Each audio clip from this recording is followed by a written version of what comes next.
When we talk about India's rise as a cricket nation, there are two very specific inflection points in its history. We all know about 1983 and how it completely changed the course of Indian cricket. The other? The year 2000 and the wholesale structural changes in Indian cricket. And part of those changes was India's head coach at the time, John Wright. So, let's just jump into it. Consider subscribing to our channel. It's free and helps us a ton. Thanks. So where do we start? Let's start in the aforementioned year 2000.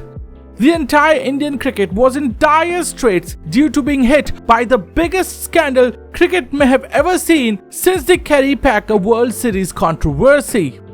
Yes, we're talking about the match-fixing scandal. Not just India. The whole world was rocked by the match-fixing scandal, with the epicenter being India, when then South African captain Hansie Cronje admitted to taking money from Indian bookies in order to fix matches. Now the whole scandal is its own topic, but it suffices to say that the situation for Indian cricket was not good. Kapil Dev had resigned as the Indian coach amidst the ongoing match-fixing investigation, while Sachin Tendulkar stepped down from his position as the captain. To say Indian cricket was in turmoil would be a gross understatement. Enter John Wright. The former Kiwi batsman was pretty inexperienced as a coach at the time. His only prior coaching experience before taking up the India job was a 4-year stint with Kent County Cricket Club. In 2000, amidst all the match-fixing scandal, John Wright was appointed as India's first ever foreign coach. It was a huge step in evolution of Indian cricket. So far, India had never thought of appointing foreign coaches.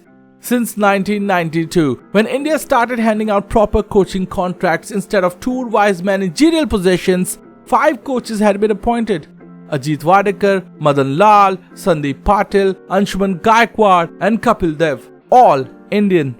The John Wright appointment was a shift in that policy. And what a shift it proved to be. At the time, India were captained by Sourav Ganguly. And together, they changed how India approached cricket completely. India's turmoil wasn't just from outside, it was from within the team too. Mohammad Azharuddin and Ajay Jadeja were embroiled in the match-fixing saga, meaning they were no longer in the team. The squad overhaul began with introducing youngsters to the team like Yuvraj Singh, Mohammad Kaif, Harbhajan Singh, Virendra Sehwag, Zaheer Khan, while many more resurrected their careers like VVS Lakshman. Ganguly and Wright brought about a cultural shift in how India played cricket at its very core. They did away with the timid safety-first approach and brought about a more head-on, in-your-face attitude. This was first visible when Australia toured India in 2000-2001 season. This was no ordinary Aussie side. The Steve Waugh-led squad were the reigning ODI world champions and had come to India on a 15-test win streak.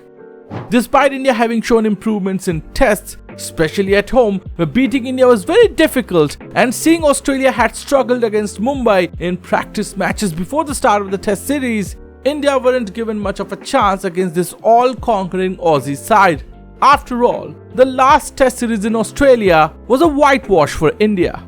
And the first test in Mumbai proved to be so when India were decimated on a track that was supposedly very favourable to India, especially in terms of spin. India were barely able to stave off an innings defeat, losing the test by 10 wickets, and it felt like Indian batting lineup was way too fragile and way too dependent on Sachin for runs. The second test repeated the pattern on a docile Kolkata track. India's failure to contain Australia in the first innings despite a Harbhajan hat-trick, which was the first ever hat-trick by an Indian in Test cricket, and India's failure with the bat in the first innings, resulting in a follow-on, meant India were on the brink of a shameful Test series defeat at home. And then, everything changed. When VVS Lakshman came into bat in the second innings of the Test, India were battling to hang on in the Test, trailing by 222 runs. When he finally got out, India were at the brink of history. Yes, we're talking about the famous 281 runs innings and the 376 run fifth wicket partnership that changed the face of Test cricket. India went on to win the Test and in the process stopped the Aussies' winning streak at 16 Tests. But more importantly, it gave Indian team and fans hope that anything is possible with this new Indian side. India went on to beat Australia again in Chennai and won the Test series 2-1. From the brink of defeat to creating history, the Wright-Ganguly era was truly underway. This was also the series that saw the rise of a new star in Harbhajan Singh, who took 32 wickets in the 3 tests. In terms of ODIs, India had already become a much more formidable squad since 1983. But India still largely depended on their talisman Sachin Tendulkar. The rise of talents like Sourav Ganguly and Rahul Dravid took some of that pressure off Sachin's shoulders, but it was still not enough. Under John Wright though, a new crop of fearless batsmen rose. Yuvraj Singh burst onto the scene with a spectacular innings against Australia in the Champions Trophy in Kenya. Virender Sehwag, who made his debut late in 1999, became an integral part of the team. Mohammad Kaif too made a quick impression, and the future looked especially bright during the NatWest series in 2002. Especially in the final, when India chased down England's 325 in a final that is still marked by Ganguly twirling his shirt in the air, and it is remembered to this day. The win was remarkable because it was achieved on the back of the performances of 2 young upstarts in Yuvraj Singh and Mohammad Kaif. India, struggling at 146 for 5, having lost Ganguly, Tendulkar, Sehwag and Dravid, were down and out. Instead, the two pulled India to what was one of the sweetest wins in India's history. Over the course of Wright-Ganguly era, India became better at home and as travellers. India were able to beat England in Test in England and Australia, the mighty Australia, in a Test in Australia, and were able to draw those Test series, something unfathomable just 5 years ago. India were able to beat Pakistan in a Test series in Pakistan under his guidance. The 2003 Cricket World Cup in South Africa showed how far India had come as a team. After a disappointing start to the campaign, which led angry fan protests after a drubbing against Australia in the group stage, the Indian team rallied to win the next 8 games on the trot to make it all the way to the World Cup final. The first World Cup final since 1983. This was very special as this was built on the performances of Indian fast bowlers. Again, something that you couldn't think of just 5 or 6 years ago. While India failed miserably against a very powerful Aussie side, it showed India were on an upward trajectory. But this was also an indictment, the one bane of the Wright-Ganguly era: India's inability to wrap tournaments up or win finals. During the 5 years of John Wright's stint with India, India won 2 significant trophies. One that we mentioned against England, the NatWest Trophy, and the other was the Champions Trophy 2002 in Sri Lanka. And it wasn't even a win, as India were declared joint winners with Sri Lanka due to the final being washed out twice. India lost a host of triangular and tournament finals, including the 2003 Cricket World Cup and the 2000 Champions Trophy final against New Zealand. Despite all these setbacks, when John Wright finally decided to leave the coaching position of India, he left India in a much better health than when he joined a team beleaguered by match-fixing scandal. So what made John Wright's tenure special? One of the biggest and maybe the best aspects of John Wright was that he never sought the spotlight. He kept a low profile, always out of the limelight, left it for his players and captain.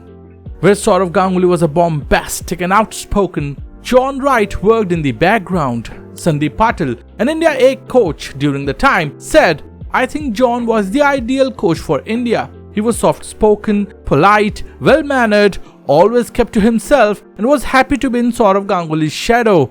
In addition to all that, he kept a distance from the press.